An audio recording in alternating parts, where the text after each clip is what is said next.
Hey, how's it going? Ugh, not good. What's wrong? I've just been taking a beating these past couple months. It's been rough. Oh yeah?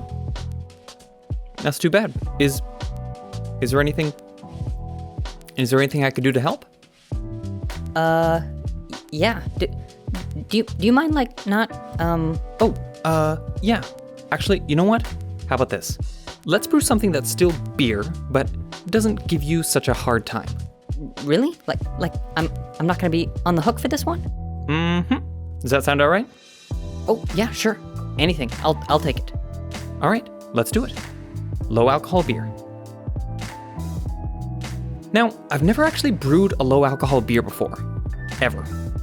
In fact, most of my brewing has been the exact opposite of low alcohol. The average alcohol percentage of my beers this past year has been like 7 to 8% rather than 4 to 5%. So for this batch, I'm gonna try and do something like 1 to 2% ABV. In Canada, non-alcoholic beer is anything that is 0.5% or lower. As of yet, I haven't really found any non-alcoholic beer that I really liked. If you have any recommendations, let me know. I'm genuinely interested. Now, there are plenty of 4% ABV beers that I really enjoy. So it seems along the spectrum from 0% to 4% ABV, there must be some threshold where the beer goes from being noticeably disappointing to decent, or dare I say, enjoyable. How low alcohol can I get while still brewing something that I can appreciate as beer? Let's find out. So here's how I'm going to go about for my first low alcohol beer. For my strategy, there are 3 ways that I'm going to limit alcohol: yeast selection, mash temperature, and grain profile. Lallemand put out this interesting article where they talk about the best practices for brewing low alcohol beers. Basically, when you're mashing, enzymes convert starches into sugars, which the yeast then converts into alcohol and CO2. All brewers' yeasts are able to ferment simple, low molecular weight sugars, such as glucose and maltose. More complex, higher molecular weight sugars, such as maltotetrose, are not fermentable by any brewer's yeasts. Those sugar chains are just not digestible. Then in the middle, between these high and low molecular weight sugars, there is maltotriose, which is fermentable by most, but not all yeasts. Lallemand produces 2 yeast strains that are maltotriose negative, as in they can't digest maltotriose, leaving those sugars unfermented in the final beer. So I'll go ahead and use the Lallemand London English-style ale yeast, which will simply leave more of the sugars undigested and not turned into alcohol. Okay? Yeast? Check. Second is mash temperature. The 2 major enzymes which turn starches into sugars operate in particular temperature ranges. Beta amylase likes the 140 to 149 Fahrenheit range, while alpha amylase likes the mid to high 150s range. Basically, spending mash time between 140 Fahrenheit and 160 Fahrenheit will give you different levels of enzymatic activity, with the lower end delivering a lighter-bodied beer and the higher end delivering a more full-bodied beer.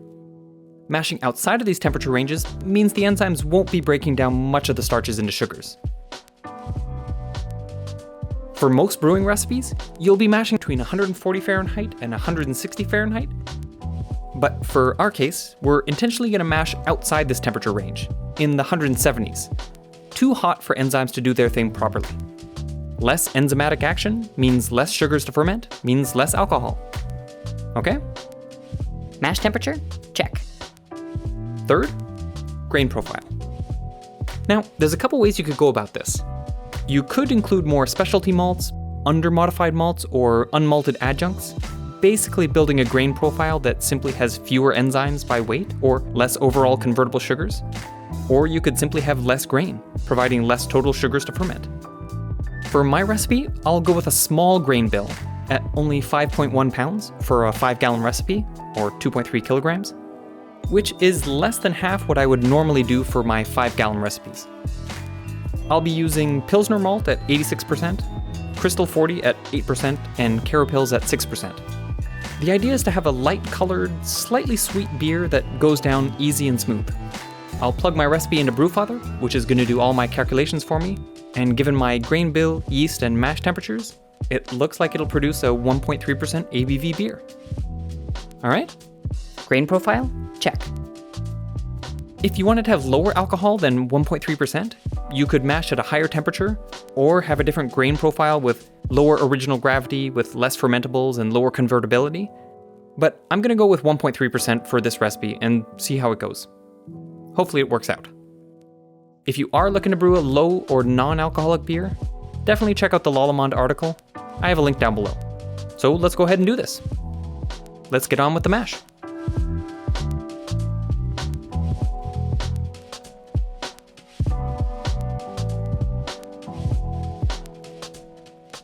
Then it's time to sparge.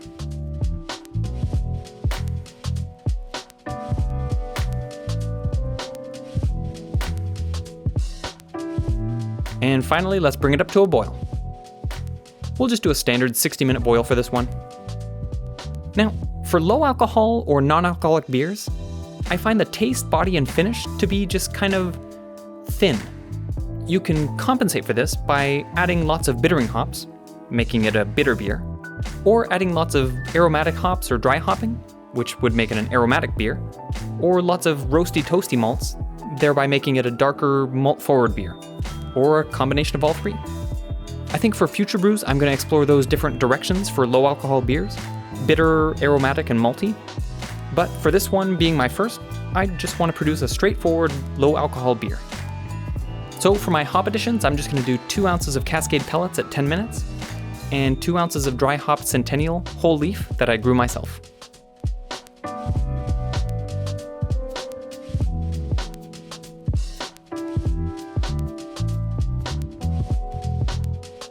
After 10 days in the fermenter, I kegged at 2.4 volumes of CO2. Original gravity 1.03 and final gravity 1.02, giving us our 1.3% ABV beer. Which brings us back to today. And here's what it looks like. Not bad. It actually looks kind of nice. Yeah, nice one. A little bit cloudy and opaque. I wonder if it'll clarify with another couple weeks in the keg. We'll see. I can definitely smell the Centennial hops, which kind of have an earthy but almost mildly citrus aroma. It looks and smells like a decent beer. So let's taste it. Actually, not too bad. It has some body, mild bitterness, and a decent mouthfeel. I can definitely tell that it's a low alcohol beer, like it's obviously lacking something in the finish, but at the same time, I'm not turned off by it. It just kind of tastes like a very, very light, mild beer. It does have a bit of sweetness from the Carapils and crystal malts, and I would say the aroma takes a much more center stage to the experience, because there's a lack of substantial body. I would say the carbonation, head, and mouthfeel makes it sufficiently beer-like that it satisfies what I'm looking for in a beer. I don't know, I like it. It is superior to the non-alcoholic beers that I'm perpetually let down by, but it's not the same as a regular beer. But to me, that is beside the point because this should fall in its own different category. In terms of low alcohol beers, I'm actually decently impressed. Because it's so mild, I feel like I could easily drink 3 or 4 glasses of these, and since it's 1.3%, 4 glasses would be the equivalent of 1 glass of a normal beer. So that's kind of nice, especially for you. Oh yeah, great. I appreciate it. You know what? Since I put this on tap, it's been kind of nice having this as an option. My Keyser has 4 taps, which usually have 3 beer and 1 carbonated water, and with this beer, it's kind of acted as an intermediate option. Yeah, I'm happy with this and how it turned out. Good for you, and good for me. For future recipes, I'm definitely going to try and play with more bitterness, more maltiness, and aroma to see if I can do better at compensating for the lack of alcohol. I think I'll try and stick with the 1% to 1.5% ABV range, while trying to make it more beer-like. The Lallemand yeast and the best practices document that they put out was a great resource. I do kind of want to try their Windsor yeast, which is their other maltotriose negative yeast, just to see what that one tastes like. But I guess as long as your mash schedule is outside the optimal temperature range, and your grain profile is small enough or has low enough fermentables, then I guess you would be able to achieve low alcohol with any kind of yeast. But yeah, this Lallemand Brew London English style ale yeast was a good first start. I'd use it again. I recommend it. So yeah, hopefully that was useful. if you've got your own low ABV recipe, drop it in the comments. I'd love to see it. Cheers. Cool.